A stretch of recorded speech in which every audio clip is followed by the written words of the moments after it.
Bueno, hay cristianos que creen que el rapto y la segunda venida es el mismo evento y que sucede al final después de la tribulación. Hay otros cristianos que se llaman amilienistas, que creen que el milenio, que ya estamos en el milenio y que todas las profecías ya se cumplieron, que la semana 70 de Daniel ya se cumplió, etcétera, etcétera. Hay otros que siguen la línea del post-tribulacionismo, que creen que hasta después del milenio viene Jesucristo, y otros después de la tribulación. La iglesia de Tesalónica se encontraba con esta confusión, y es absolutamente lógico porque ellos no tenían lo que tenemos ahora de información, como lo vamos a ver de una forma detallada. Entonces Pablo tuvo que salir de Tesalónica por la persecución, y más tarde les manda estas dos cartas porque le comenzaron a llegar mensajes de los cristianos de Tesalónica que creían que ya estaban en la tribulación. Qué tremendo, ¿no?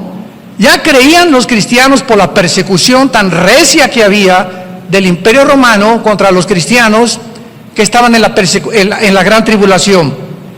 Entonces Pablo en la primera carta les da a conocer el arrebatamiento de la iglesia en el capítulo 4, versículo 16 al 17, cuando les dice: el Señor mismo, con voz de mando, con voz de arcángel, con trompeta de Dios, descenderá del cielo, y los muertos en Cristo resucitarán primero. Quiero que observen en este simple versículo la frase en Cristo.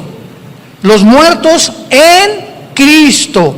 Siempre que tú veas en el Nuevo Testamento, tú como un buen estudiante de teología y de la Biblia, la frase en Cristo, que se repite muchísimas veces en la carta a los Efesios, significa los que estamos injertados, unidos, amalgamados en el cuerpo de Cristo mediante el bautismo del Espíritu Santo. Como dice 1 Corintios 12:13, todos hemos sido bautizados por el mismo Espíritu en el cuerpo de Cristo. En otras palabras, cuando tú recibiste a Cristo como tu Salvador, en ese momento naciste de nuevo, sin que tú ni siquiera lo hayas experimentado o sentido. Lo creemos por fe. Ha habido una resurrección de tu espíritu dentro de ti a la vida espiritual, porque antes estábamos muertos, separados de Dios espiritualmente. Cuando recibiste a Cristo, fuiste regenerado, cambiado completamente de naturaleza. Fuimos transportados en ese momento de un reino a otro reino, del reino de las tinieblas al reino de la luz admirable de Jesucristo, como lo dice Colosenses capítulo 1. Y en tercer lugar, fuimos bautizados con el Espíritu Santo en el momento de nuestra conversión, no después, porque por muchos años vamos a ver lo que es la apostasía. Durante los últimos, yo diría 30, 40 años, se comenzó a enseñar en las iglesias: pasen aquí al frente los que quieran ser bautizados con el Espíritu Santo. Entonces la cristiandad se dividió en dos. En otras palabras, se estaba dando a entender que hay cristianos que son cristianos, pero había otros cristianos que les faltaba algo. Eres cristiano, pero te falta una experiencia que necesitas tener, que es el bautismo del Espíritu Santo. Cuando la Biblia nos demuestra con una claridad absoluta que el bautismo del Espíritu Santo es lo que nos hace cristianos. ¡Qué barbaridad!, ¿no? Y se comenzó a enseñar porque se convirtió en una tradición, porque la mayor parte de las iglesias lo comenzaron a proclamar, sin haber estudiado profundamente esto, y basándose desde luego en algunos versículos nada más del libro de los Hechos, cuando el libro de los Hechos no es un libro doctrinal, es un libro narrativo que narra la experiencia o la transición entre el judaísmo y el cristianismo. Es un libro que nos muestra de qué forma los apóstoles que eran judíos, Cristo fue judío, estaban completamente confundidos porque las promesas eran para Israel. Jesús lo dijo cuando vino en los evangelios: he venido a buscar a las ovejas perdidas de Israel, porque los 4 evangelios pertenecen al Antiguo Testamento. El Nuevo Testamento comienza en Hechos 2 con el bautismo del Espíritu Santo y el nacimiento de la iglesia.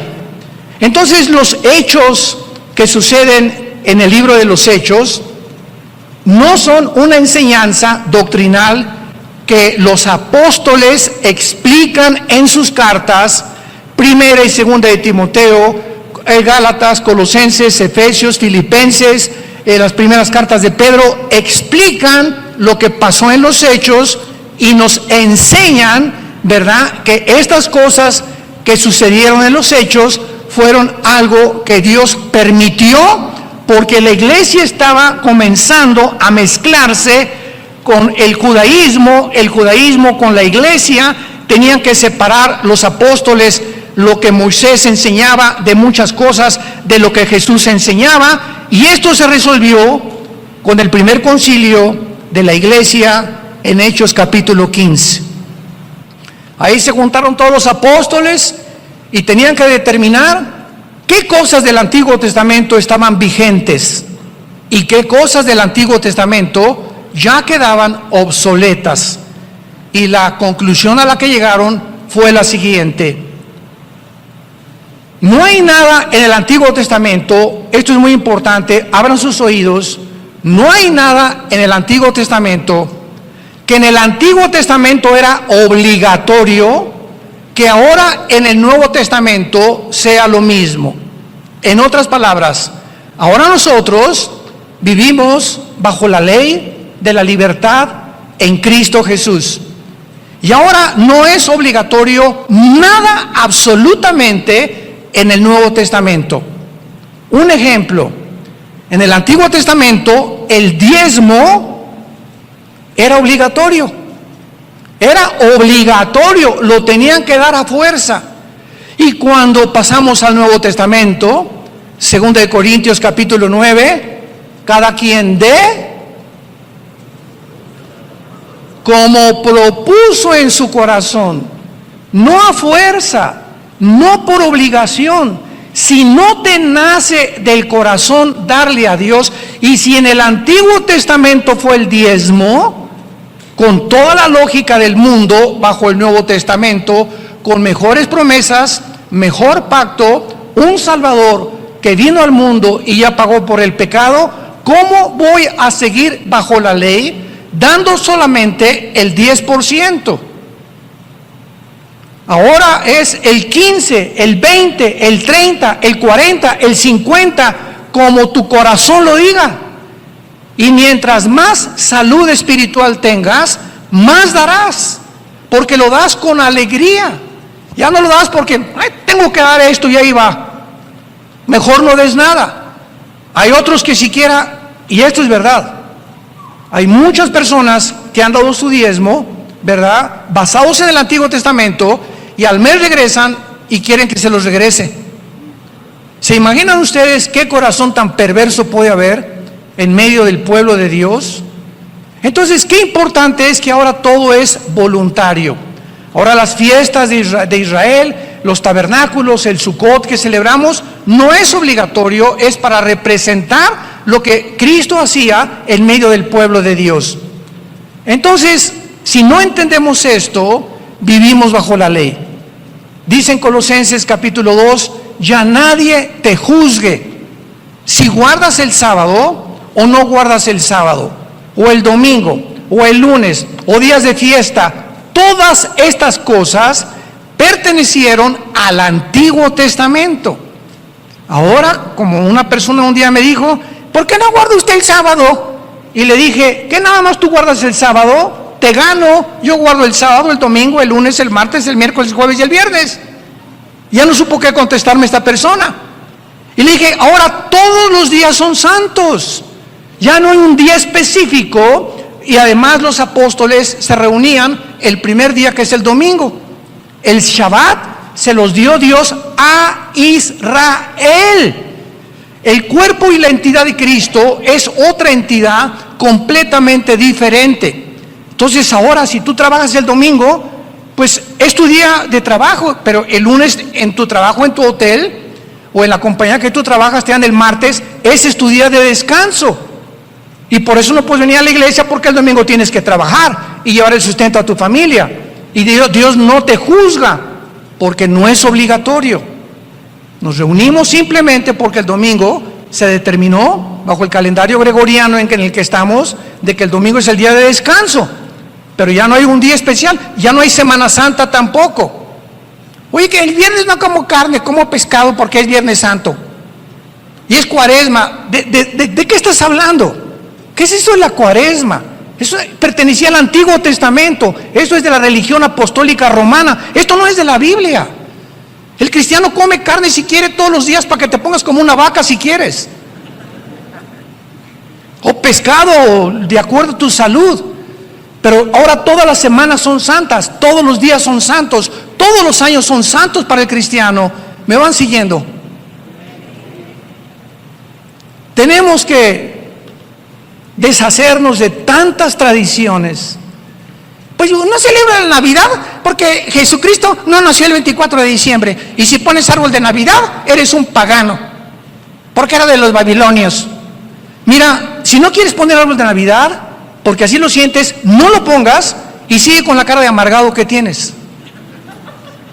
Y si alguien quiere poner árbol de Navidad y cantar jingle bells, noche de paz, no, deja que cante lo que él quiera, y si quiere el corrido del caballo blanco, que lo cante también.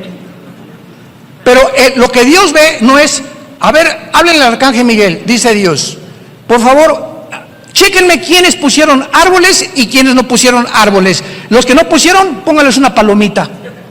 Y los que pusieron, una cruz. ¿Ustedes creen que Dios juzga de esa manera? ¿Cuánto legalismo hay en la iglesia? ¿Cuánto legalismo hay en la iglesia? ¿Qué es lo que Dios ve? El corazón. El gozo y la paz que tengas en el Espíritu Santo. El reino de Dios no consiste en comida, en bebida, qué comes, qué bebes. Es el gozo y la paz que tú tengas en tu relación diaria con Jesucristo, lo que Dios ama y lo que Dios busca de nosotros. No si te pones falda, no te pones falda. Si tienes un tatuaje o no tienes tatuaje. Como me dijo una vez un señor, ¿verdad? Pues yo no me tatúa. ¿Y la panza que tenía de Santa Claus qué? No, pues miren nomás la hermana en qué fachas vino a la iglesia. Espérame tantito, es una pobre ex prostituta que tiene una semana llegando a la iglesia y todavía no sabe cómo vestirse. No juzgues. ¿Ya viste cómo se pintarrajeó? Parece Cleopatra. Y tú no sabes las razones que se encuentran detrás de esa persona, que a lo mejor tiene 2 semanas y no ha aprendido cómo poder vestirse, cómo maquillarse de acuerdo a la cultura que ya Cristo quiere que nosotros tengamos. Que no atraigamos la atención sobre nuestro cuerpo, ni nuestra cara tampoco. Entonces tenemos que crecer y madurar santos de Dios. Tenemos que entender qué es lo que Dios ama, qué es lo que Dios busca, qué es lo importante ante sus ojos, y dejarnos ya de tantas tonterías que ya, por el amor de Dios, si tienes 5 o 10 años en Cristo, tienes que crecer y madurar. Muy bien. Entonces, cuando Pablo dice en primera de Tesalonicenses 4:16, los muertos en Cristo resucitarán primero, esto significa la primera lección que vamos a aprender. En el rapto de la iglesia, o en el arrebatamiento de la iglesia, como le quieras llamar, los únicos que van a resucitar son desde Pentecostés hasta nuestros días. Todos los que estamos en Cristo, en el cuerpo de Cristo. Antes de Cristo, Israel no estaba en el cuerpo del Hijo de Dios. Dice Efesios capítulo 2, que ahora Dios ha unido Israel y la iglesia, y ya no hay griego, judío, italiano, mexicano. Ahora se formó un nuevo hombre. Este nuevo hombre, este nuevo cuerpo no existía antes de la cruz. La iglesia era un misterio que el apóstol Pablo lo explica en Colosenses, en el capítulo 3 del libro de los Efesios, en Romanos capítulo 16, los últimos versículos. La iglesia era un secreto escondido antes de la cruz, que nadie sabía que se iba a formar un cuerpo en la persona del Hijo de Dios. Cristo en el Antiguo Testamento era conocido como el ángel de Jehová, no como un ángel, artículo indeterminado, sino como el ángel de Jehová. Entonces la iglesia es la que se va en el rapto. Muy bien, ¿qué pasará con los que murieron desde Adán hasta Pentecostés? O sea, antes de Pentecostés hasta Adán hubo millones, ¿verdad?, de santos justificados por la fe, como Abraham, etcétera, etcétera. ¿Cuándo resucitarán ellos? Ellos resucitarán de acuerdo a Daniel 12, del 1 al 3, después de la tribulación, en la segunda venida de Jesucristo. Y observamos entonces que las resurrecciones tienen un orden. Hay un orden. Dios hizo un orden en el universo. Dios es el Dios de orden. Dios no quiere que nada haya fuera de la armonía. Una gran sinfónica, imaginémonos un saxofón fuera de tono. En una alabanza, una guitarra fuera de tono. En un coro, un hombre con una voz, con una tesitura que no le queda a una muchacha, que no le queda, cantando en otra tesitura, desentona absolutamente toda la alabanza, toda la sinfonía. Todo es un orden. Imagínate tu cuerpo. Nuestro cuerpo funciona si hay orden entre mi estómago, mi hígado, mi páncreas, mis pulmones y mi mente. Y si en mi mente no tengo paz, y si en mi mente no tengo estabilidad, si no hay una tranquilidad en mi alma, mi cuerpo no puede estar sano. Y qué interesante que la mayor parte de los médicos en el mundo han descubierto que la enfermedad del siglo XXI, que causa casi el 70% de las enfermedades mentales y físicas, es el estrés. ¿Ustedes creen que es coincidencia que todo este año pasado y parte de este año nunca han habido más suicidios, divorcios, problemas mentales de los niños, de los jóvenes, como en el Japón, que se suicidan 2, 3 al mes, jóvenes menores de 18, 20 años de edad, drogadicción por todo lo que el mundo ha atravesado con la famosa pandemia que hemos todos vivido? Qué impresionante que lo que ha enfermado más al mundo ha sido el miedo. El miedo es el arma favorita de Satanás. ¿Qué fue las palabras que Jesucristo nos dio? ¿Qué antídoto Jesús nos dio hace 2000 años? Que precisamente lo que necesitamos en el siglo XXI, mi paz les dejo, mi paz les doy. Shalom. Shalom. Resucitando los discípulos que iban al camino de Maús, se encuentran con Jesús, no lo reconocen, y lo primero que les dicen, Lucas 24, Shalom. Shalom es la palabra perfecta en el hebreo, porque implica paz, seguridad, esperanza, bienestar y salud. Cuando tú tienes paz, hay armonía en todos tus órganos dentro de tu cuerpo. Y si tú tienes algo que comience a disfuncionar y comienza a afectar las demás partes de tu cuerpo, es lo que se llama, estás enfermo. Entonces, ¿qué es lo que nos enferma? La desarmonía que existe dentro del cuerpo humano, porque algo causó esta desarmonía dentro de tu cuerpo. Y esto es precisamente lo que Dios quiere que nosotros podamos entender. Muy bien. Ahora, en la primera carta a los Corintios, capítulo 15, versículo 51 en adelante, ya Pablo nos explica el misterio que solo a él se le reveló.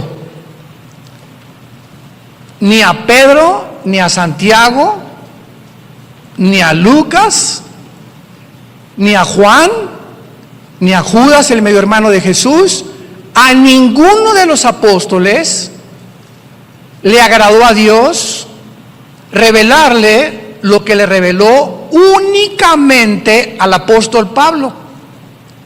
Y esto nos habla claramente de los diferentes talentos y revelaciones que tenemos del mundo espiritual.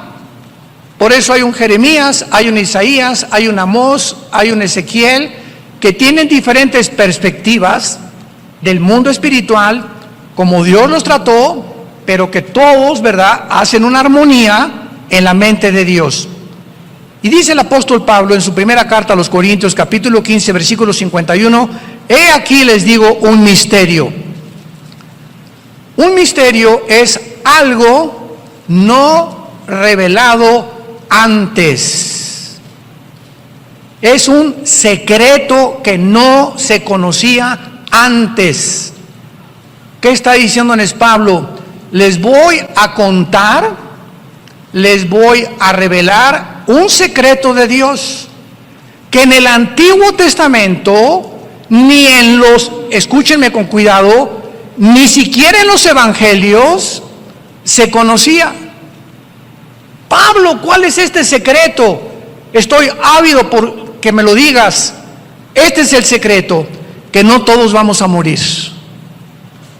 Y se usa la palabra dormir, porque cuando vean ustedes la palabra dormir en el Nuevo Testamento significa el cuerpo físico, no el alma ni el espíritu, porque hay más de 55, 65 versículos que nos muestran que en la muerte tenemos una existencia consciente. Como en el quinto sello en Apocalipsis capítulo 6, vi las almas de los que habían muerto en el cielo hablando, platicando con Dios. Entonces, Pablo nos dice, este es el secreto, que va a haber una generación de seres humanos que no van a morir. Oye, Pablo, pero ¿qué acaso esto no contradice Hebreos 9:27, que dice, está establecido a los hombres que mueran una sola vez y después el juicio? Claro que está establecido, pero Dios tiene excepciones. ¿Cómo las tuvo con Enoc en Génesis 5? ¿Cómo las tuvo con Elías?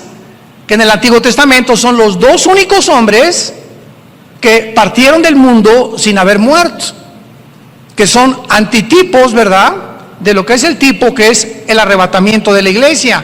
Pero esta doctrina no se conocía. No todos vamos a morir, pero todos seremos transformados en un momento, en un abrir y cerrar de ojos, a la final trompeta, porque se tocará la trompeta y los muertos serán resucitados incorruptibles y nosotros seremos transformados. Lo comparamos con Primera de Tesalonicenses, capítulo 4, en nuestro capítulo, donde Pablo dice, versículo 17, luego nosotros, después de que resuciten todos los santos desde Pentecostés, luego nosotros, o sea, si ahorita viene el rapto entre una hora, o mañana, los primeros que van a salir van a ser los que murieron desde Pentecostés a nuestros días. Este es el primero ellos. Y luego, atrasito de ellos, los que hayamos quedado, o sea, vivos, seremos arrebatados, juntamente con ellos en las nubes. En las nubes. Cristo en el rapto no baja al mundo. Cristo en el rapto no baja a juzgar al mundo. Cristo en el rapto no baja a destruir al anticristo. En la segunda venida, Zacarías capítulo 14, en la segunda venida Cristo baja y pone sus pies en el monte de los olivos, donde se va a hacer un valle como una forma de cruz, y viene con nosotros a establecer su reino milenial. En el rapto nos saca del mundo y en la segunda venida viene con nosotros después de los 7 años de la tribulación. Entonces, si estamos ahorita manejando o comiéndote tu torta entre 2-3 horas, o mañana estás en Chapultepec corriendo, etcétera, etcétera, y viene el rapto, la ropa de todos nosotros se cae en el suelo, con la cosa que traes aquí en la boca. Y vamos a desaparecer millones de personas sin que el mundo tenga una explicación. Pero habrá millones de personas que eran cristianos, entre comillas, profesantes, que van a venir aquí al Salón Le Crillon y no van a encontrar a nadie. O van a encontrar a otros como ellos, que venían y estudiaban y asistían a la iglesia, pero nunca fueron nacidos de nuevo. Nunca tuvieron una relación personal con Jesús. Nunca ganaron a ninguna alma. Nunca le hablaron a nadie, ni a su familia, de Jesucristo y de su muerte en la cruz. Sus vidas nunca cambiaron ni fueron transformadas. Eran religiosos. Este hecho, pues, es el que Pablo explica en la primera carta a los tesalonicenses. Y nos brincamos al capítulo 5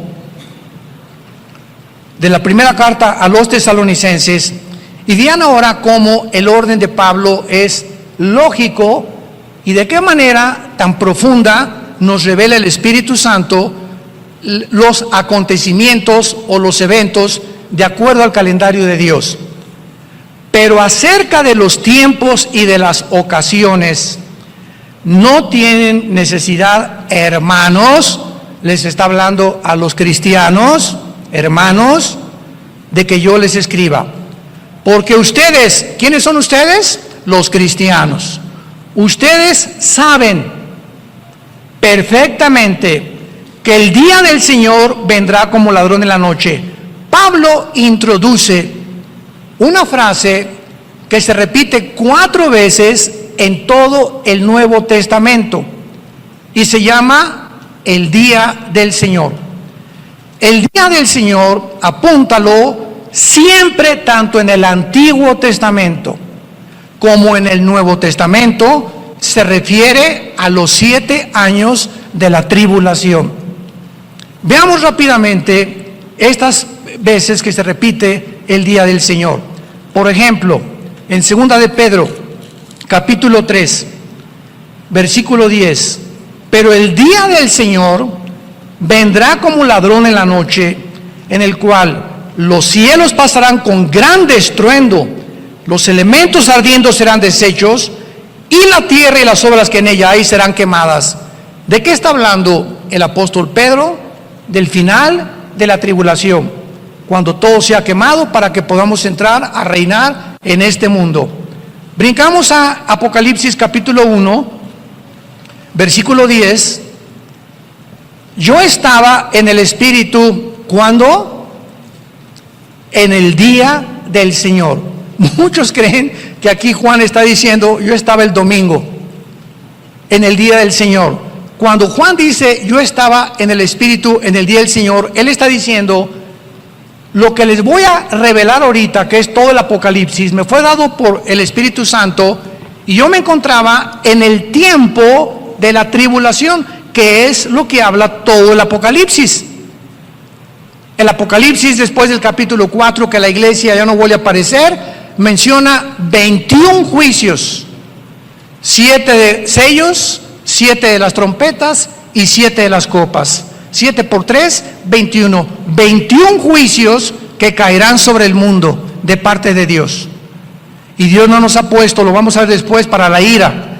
No nos ha puesto para que estemos esperando al anticristo. Nos ha puesto para que seamos consolados esta mañana y sepamos que ya no tarda venir por nosotros. Muy bien. Regresamos a Primera de Tesalonicenses 5 y vemos ya a qué se refiere Pablo cuando dice: ustedes saben perfectamente que el día del Señor vendrá como ladrón en la noche, que cuando digan paz y seguridad, vendrá sobre ellos.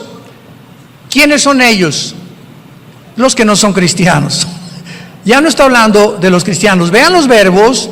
Primero nos habla a nosotros, ustedes hermanos cristianos, pero vendrá sobre ellos, sobre otra clase de seres humanos. Ya no está hablando de la iglesia. Vendrá sobre ellos destrucción repentina. ¿Qué significa que cuando digan paz y seguridad? Precisamente la tribulación comienza cuando el anticristo, como lo vamos a ver en la segunda carta, confirme un pacto por 7 años con los judíos. Daniel 9, 27. Y él va a decir paz al mundo, y los judíos confiados en que les va a permitir reconstruir el templo, que ya casi llega este momento. Entonces, a los 3 años y medio, a la mitad de la tribulación, el anticristo los traicionará y vendrá destrucción repentina. Entonces, Pablo está diciendo lo que dijo Daniel y lo que el mismo Señor Jesucristo dijo en Mateo 24, versículo 15. Cuando vean la abominación desoladora que habló el profeta Daniel, huyan, escápense de Judá, porque vendrá tribulación como nunca la ha habido antes en el mundo. Vemos que cuando juntamos todas las piezas del rompecabezas y versículo con versículo y unimos varios libros, podemos trazar la palabra de Dios,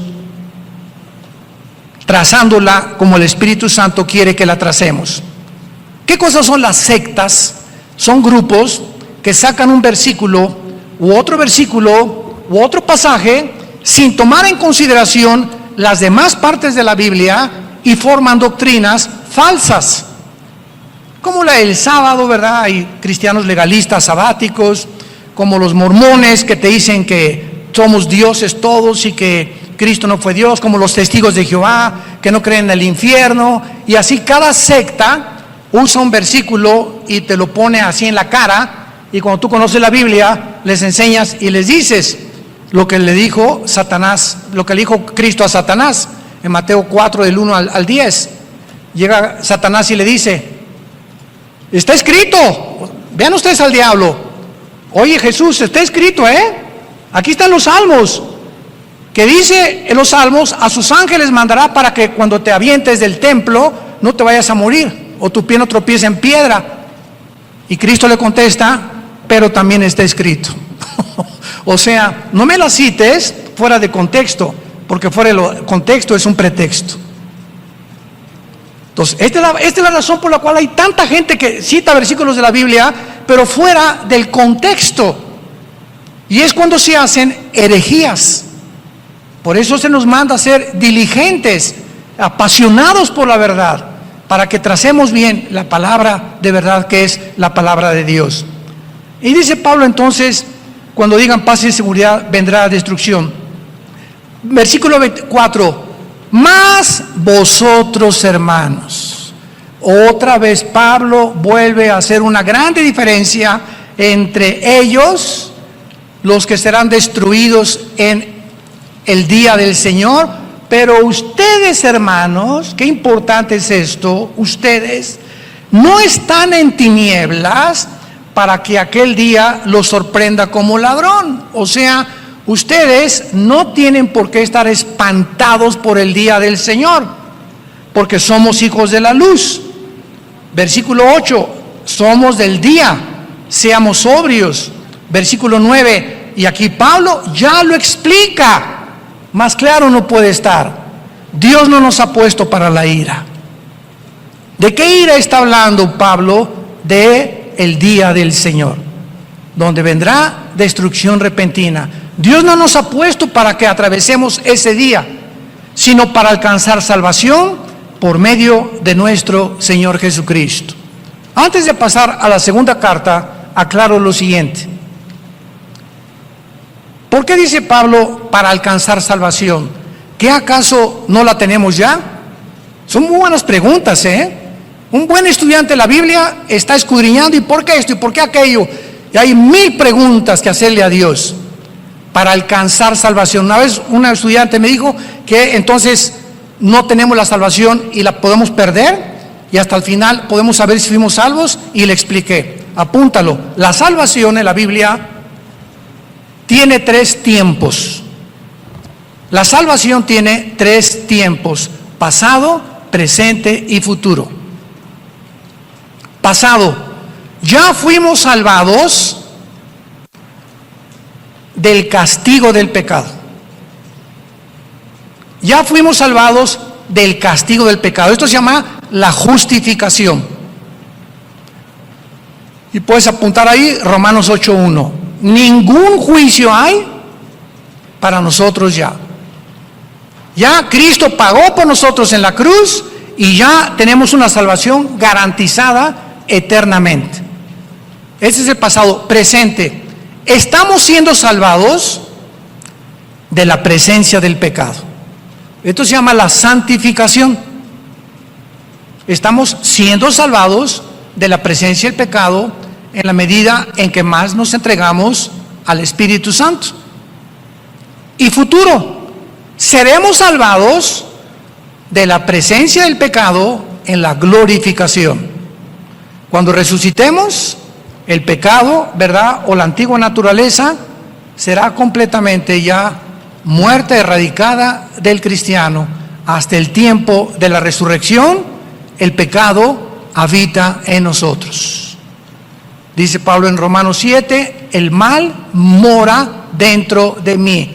Ten cuidado, hermano y hermana. Anoche mi esposa y yo veíamos una película de las poquitas que ya puedes ver.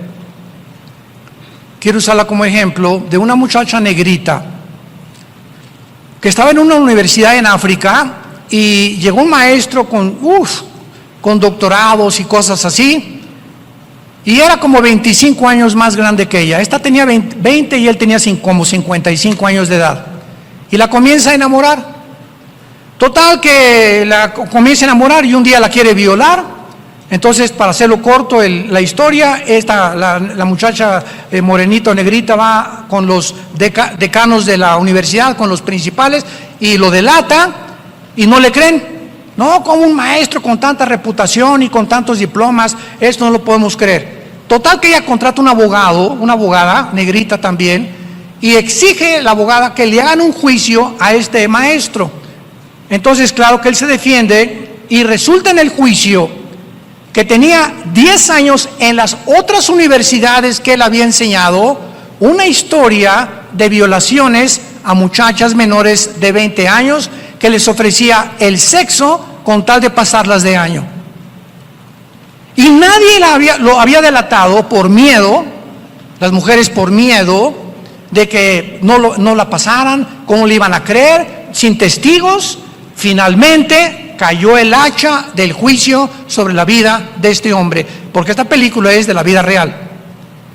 Y esto es lo que dice Romanos capítulo 2, versículos 2 y 3.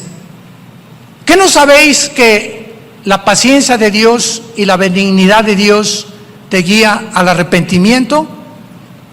Yo le dije a mi esposa cuando acabó esa película, conozco muchas personas que las está juzgando Dios ya, que traían una historia de hace 10 años, 5 años, de abusos sexuales, etcétera, etcétera, o de otra índole, y que como no pasaba nada, creían que Dios lo había olvidado, y Dios no puede ser engañado.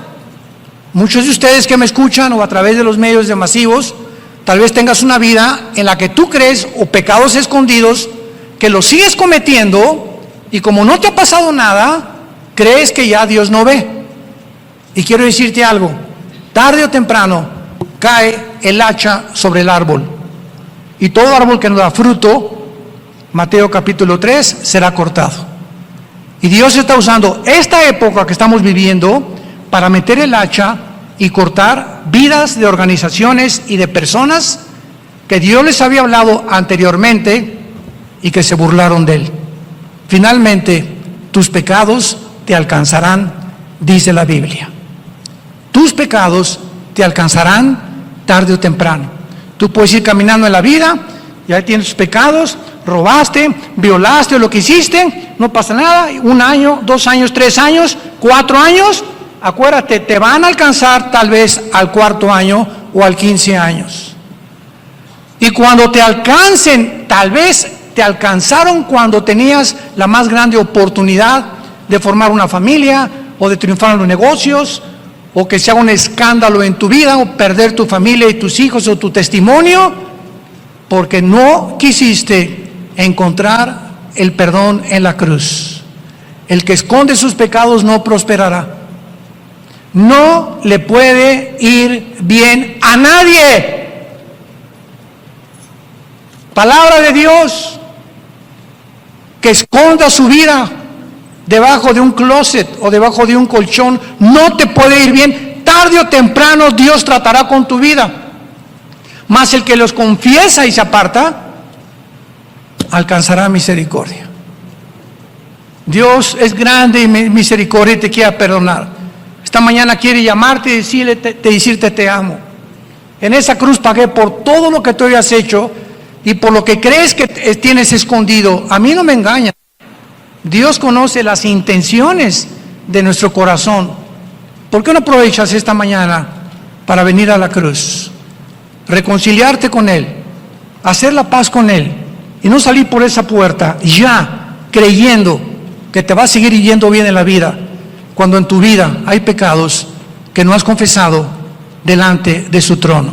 Te damos gracias, Padre, por tu palabra en esta mañana. Gracias, Señor, porque tu palabra es verdad. No hay nada torcido ni perverso en ella. Todas ellas son rectas al que entiende y razonables a los que han alcanzado la sabiduría. Bendito seas, oh Dios, creador de los cielos y de la tierra, y al gran pastor de las ovejas, tu Hijo Jesucristo, quien por la sangre del pacto sempiterno ha dado su vida en nuestro lugar, para que ahora hagamos las cosas que son agradables delante de Él, sabiendo que si somos llenos del Espíritu Santo, tenemos que vivir una vida apartada del pecado. No engañarnos ni creer que somos nosotros los que al pecado le llamamos pecado.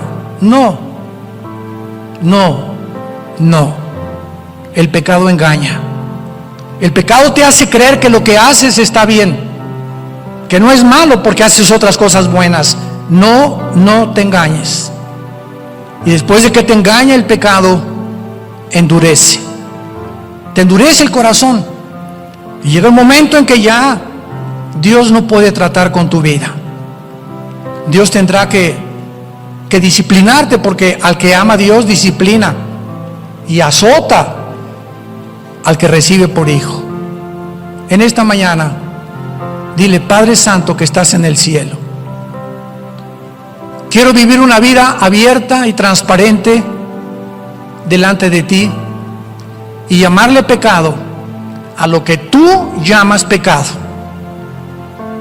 Lávame con tu sangre preciosa, porque es tu vida en tu sangre la que me puede dar esta limpieza en este momento que mi alma necesita, para que haya armonía en mi alma y en mi vida espiritual. Gracias por la cruz, y porque en esa cruz pagaste por todo lo que yo había hecho y lo que en este momento te estoy confesando. En el nombre de Jesús. Amén.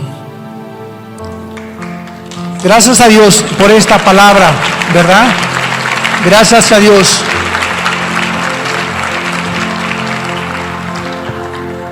Esta palabra debe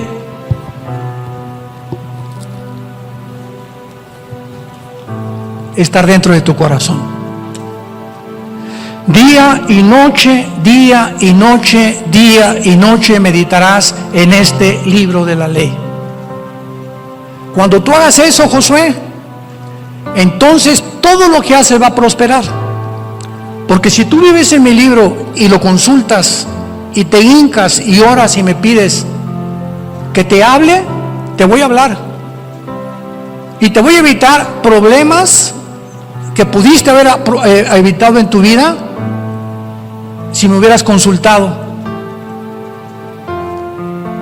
Vas a evitar cosas que ahora te tienes que arrepentir, porque me hiciste a un lado, me desechaste de tu vida. Pero el diablo, esto es lo que él quiere. Cuando el diablo haga esto en tu vida y saca de ti la palabra de Dios, y en lugar de la Biblia oigas a tu amigo, a tu amiga, a tu comadre, al brujo, a los astrólogos, a las opiniones del mundo, es cuando te sales y cuando te das cuenta. Si eres cristiano, viene el hacha del juicio a tu vida tarde o temprano, porque Dios al que ama disciplina. Y finalmente, si eres cristiano y no te arrepientes, porque los hay, pero tienes la salvación, ¿qué pasa? Dios te lleva a casa antes de tiempo. Se llama el pecado de muerte en 1 Juan 5, Santiago capítulo 5. El pecado de muerte es el pecado que un cristiano, siendo salvo, no se ha arrepentido, ni se quiere arrepentir, y solo Dios sabe que ya no te vas a arrepentir. Está tan duro tu corazón, y antes de que por tu vida el evangelio sea blasfemado, Dios te lleva a casa antes de tiempo. Tenemos la oportunidad de vivir una vida en abundancia, una vida de santidad, una vida de testimonio, y más en los días en los que los caballos del Apocalipsis ya se escuchan en el cielo y el novio ya está en la puerta tocándonos. Vengo por ti. Prepárense, preparémonos para encontrarnos con el Señor. Que tengan mucha paz.